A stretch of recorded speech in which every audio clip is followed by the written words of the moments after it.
अस्सलाम वालेकुम, नमस्कार, आदाब साथियों। आज मैं बहुत ही गमगीन दिल से लेके तो आपके सामने हाज़िर हुआ हूँ। आज पूरा दिन भर आपने देखा होगा कि मीडिया के अंदर किस तरीके से एक चीज़ चल रही थी कि अरफाज़ डैंग के घर को गिरा दिया गया। अब उसका कसूर क्या था? थोड़ा-सा इस पे बात कर लेते हैं, फिर किस-किस ने क्या-क्या किया, आज थोड़ा-सा वो भी कच्चा-चिट्ठा खोलेंगे और सरकार के साथ भी बात करने की कोशिश करेंगे। और आज स्पेसिफ़िकली मुझे आपसे भी बहुत ज़रूरी बात करनी है कि भई ऐसा क्यों होता है कि भई हर किसी ज़ुल्म के बाद हम ज़ुल्म सह जाते हैं और चुप बैठ जाते हैं। अरफाज डैंग का मकान एक छोटा-सा मकान जो टोटल 2 रूम, 1 किचन, 1 बाथरूम पर मुश्तमिल था। मुझे नहीं लगता कि वो कोई 600 या 650 स्क्वायर फुट से ज़्यादा की जगह थी। 2 मरले या ढाई मरले होगा, जिसके अंदर उसका मकान बना हुआ था और उतनी जगह थी उसके रहने के लिए। आज पहली बार मतलब पिछले लगभग 10-12 साल से एसोसिएशन में मैं देखता आ रहा हूँ उसको, वो काम कर रहा है। कई बार मुलाकात भी होती है, कई बार वो इंटरव्यू करने भी आता है। पहली बार उस आदमी की आँखों में मैंने आँसू देखे हैं, क्योंकि घर आशियाना एक ऐसी जगह होती है, ऐसा एक चीज़ होती है कि जहाँ आदमी दिन भर की ठोकरें खाने के बाद अपने बच्चों से वहाँ पर बच्चों को खाना खिलाने के लिए अपने जब घर पहुँचता है आदमी, तो जब वो आशियाना गिर जाए तो दुःख तो होता है। हालाँकि हम सब ने बड़ी कोशिश की उसको समझाने की, भई ये तुम्हारी आँखों में आँसू अच्छे नहीं लगते, लेकिन निकलते हैं, नेचुरल है, ह्यूमन बीइंग है, हम इंसान हैं, होता है, दुःख तो होता है। सबसे पहले तो इस काम के लिए ना जो जो गोल्ड मेडलिस्ट वाला काम किया है, इसके लिए मैं उमर अब्दुल्ला साहब को बधाई देना चाहूँगा कि भई आपने तो एक गोल्ड मेडल ले लिया। 2 मरले का घर, 2 रूम, 1 किचन और 1 बाथरूम, जिसके अंदर छोटे-छोटे बच्चे, बुज़ुर्ग माँ-बाप रहते थे, अपना गुज़र-बसर करते थे, वो गिरा के आज आपने गोल्ड मेडल ले लिया। तो इस गोल्ड मेडल को सँभाल के रखिए, क्योंकि ये गोल्ड मेडल आपको इसलिए भी लेना ज़रूरी था क्योंकि आपने टोपी फैला के, झोली फैला के, भीख माँग के लोगों से वोट लिए थे और सरकार बनाई थी यहाँ पर। लेकिन वो आपको याद नहीं होगा। और JDA department, Jammu development authority, कलंक, उनसे मैं ये कहना चाहूँगा कि भई आप जेडीए की लैंड खुद से कब्ज़ा कराते हैं और 10-10 हज़ार लोगों से लेके लेंटर डलवाते हैं। 1 लेंटर 10,000, 2 लेंटर 20,000, और उसका कोड क्या रखा हुआ? लड्डू। कितने लड्डू लगेंगे? 1 लड्डू मतलब 10,000, 5 लड्डू मतलब 50,000।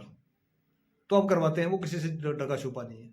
और रातों रात ऑर्डर निकलते हैं, किसका प्रेशर था, किसका फ़ोन था, क्या था, हमें नहीं पता इस बारे में। और अरफाज डैंग के मकान को ज़िम्मेदार कर दिया जाता है, सिर्फ़ इसलिए क्योंकि वो गरीब गुरबा की आवाज़ बनता है, आवाज़ उठाता है और सच और हक के लिए लड़ता है। और सच और हक के लिए लड़ने वाले लोग जो उनके साथ ये होता है, ये तो मकान गिराना तो बहुत छोटी सी बात है। कल को अगर उसकी जान चली जाए, मेरी चली जाए, किसी और की चली जाए, तो इस पर भी कोई वो ज़्यादा गमगीन होने की ज़रूरत नहीं है, क्योंकि जो लोगों के हक की बात करेगा या तो वो जेल जाएगा या मारा जाएगा, उसका घर गिराया जाएगा। उसकी हिम्मत को तोड़ने के लिए बहुत सारी कोशिशें की जाएगी। उसके बाद कुछ सवाल है मेरे आज जो मैं पूछना चाहूँगा कि भई इस लैंड का यूज़ क्या होगा? आपको पता होगा, ध्यान में होगा कि भई वे माल के बिल्कुल अपोज़िट में इसी तरीके की एक बिल्डिंग 2-3 साल पहले बहुत हो हल्ला करके गवर्नमेंट ने गिराई थी। आज भी आज भी उसका मलबा वहाँ का वहीं पड़ा हुआ है। लेकिन उस बिल्डिंग से कितने लोगों की रोज़गार चल रही थी, वो सरकार को नहीं दिखी। लेकिन वो सिर्फ़ खाली करनी थी, तोड़ना था, सिर्फ़ तोड़ना नुकसान करना मतलब था, डिसमेंटल करना था, वो डिसमेंटल करके वहीं पड़ा हुआ आज।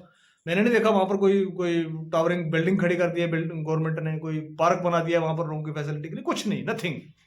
सिर्फ़ गिराना था, एक ज़िद है, गिरा दिया। उसी तरीके से साल के बाद, 6 महीने के बाद, 8 महीने के बाद हम देखेंगे कि भई अरफाज डैंग का जो ये 5 मरले का घर जो गिरा है, इस पे भी कोई बहुत बड़ा यहाँ कोई एयरपोर्ट नहीं बनेगा 2 मरले के अंदर। ये 2 मरले के अंदर एयरपोर्ट बनाने के लिए नहीं खाली किया है इसको।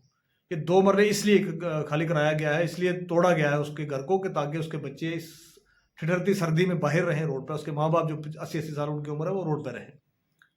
और वो रह रहे हैं।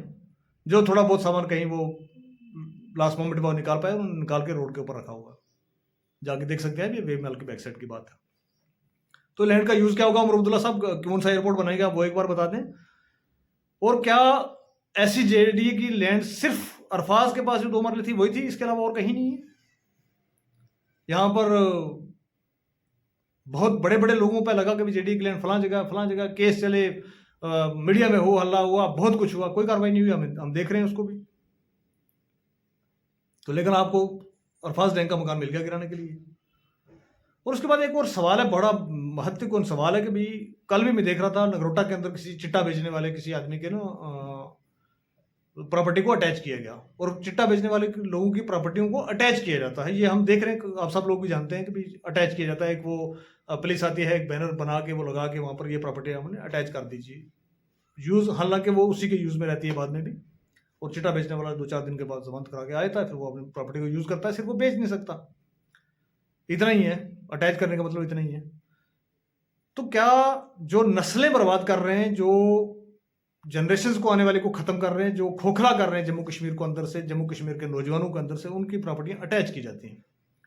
इसको भी अटैच कर देते आप भाई, कोई दिक्कत नहीं थी। लेकिन नहीं, ये अरफाज डैंग की थी, क्योंकि ये आवाज उठाता है, चिट्टे के लिए भी बात करता है, काले के लिए भी बात करता है, गरीब के लिए भी बात करता है, नौजवानों के लिए भी बात करता है। तो उसका मकान गिराना बहुत जरूरी था, इसलिए आप गोल्ड मेडलिस्ट बन गए आज। उमर अब्दुल्ला साहब गोल्ड मेडल के हकदार है, उनको गोल्ड मेडल दे देना चाहिए, और डिपार्टमेंट जो है जेडीए का, इसको भी गोल्ड मेडल मिलना चाहिए आज, क्योंकि मकान गिराया ये हुआ है।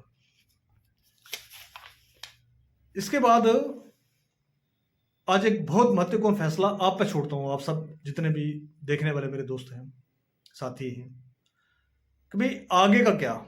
अरफाज ने तो अपनी ड्यूटी की, ईमानदारी के साथ आपके लिए काम किया, हर उस गरीब गुरबा की आवाज़ बना जिसकी कोई नहीं सुन रहा था। लेकिन आज उसकी फैमिली रोड पे है, तो उसके लिए हम क्या कर सकते हैं, हम सब लोग मिलके क्या कर सकते हैं। हम दिन को उधर ही थे, अभी वापस आए हैं, शाम को एक बार दोबारा से जाएंगे। जो अपने से बन पड़ेगा हम वो मदद करेंगे। और मैं गुजारिश करता हूँ आप सब से भी कि आप सब लोग भी हाथ से हाथ मिलाएं। इस फैमिली को हम इस तरीके से रोड पे नहीं छोड़ सकते। तो उसके लिए हम क्या कर सकते हैं, अपनी सजेशंस भी दें, अपनी कंट्रीब्यूशन भी दें। आइए मिल के बैठ के बात करके इस पर कोई एक लाएअमल तैयार करते हैं कि आज सर्दियों का मौसम शुरू है। आज आप समझ सकते हैं कि छोटे छोटे बच्चों को लेकर रोड पर नहीं रहा जा सकता, टेंट लगा के नहीं रहा जा सकता। तो इसके लिए क्या करें हम। सरकार का तो बेड़ा गर्क है, सरकार ने क्या करना है और क्या देना है वो कुछ नहीं होगा। लीगल काम क्या चलेगा, कैसे कोर्ट का देखेंगे, वो तो हमारे एडवोकेट हजरत शाम को बैठेंगे तो डिस्कस करेंगे उसके पे भी क्या कर सकते हैं हम। लेकिन लीगल बैटल वो बहुत लंबी बैटल है। हम तुरंत इनके लिए क्या कर सकते हैं, तुरंत इस फैमिली के लिए क्या कर सकते हैं, उसके लिए सोच के अपने कमेंट के अंदर भी अपनी राय रखें। और मुझे लगता है कि अब वो वक्त आ गया कि सबको हाथ से हाथ मिला के, सरकार को तो जवाब देना ही देना है, इस फैमिली की मदद भी करनी है, अरफाज भाई की मदद भी करनी है।